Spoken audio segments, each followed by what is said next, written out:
தேவனாம் இயேசு கிறிஸ்துவின் நாமத்தில் அன்பின் வாழ்த்துக்கள். சங்கீதம் 9:18. எளியவன் என்றைக்கும் மறக்கப்படுவதில்லை, சிறுமைப்பட்டவர்களுடைய நம்பிக்கை ஒருபோதும் கெட்டுப்போவதில்லை. ஆம் பிரியமானவர்களே, நம்முடைய தேவாதி தேவன் இயேசு கிறிஸ்து எளியவர்களையும் சிறுமைப்பட்டவர்களையும் நோக்கி பார்க்கிற தேவன்.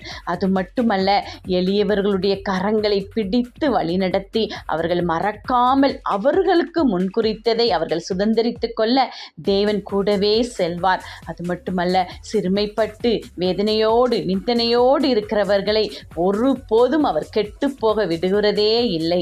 அவர்களுடைய வெட்கத்துக்கு பலனாய் எல்லா காரியத்திலும் அவங்களை மகிழ பண்ணுகிற தேவனாய் அவர்களுடைய கொம்புகளை உயர்த்தி மேன்மைப்படுத்துவேன் என்று கூறுகிறார். எளியவன் மறக்கப்படுவதில்லை, சிறியவன் கெட்டு போவதில்லை. நம்பிக்கையின் தேவன் உங்களோடு. ஆமென்.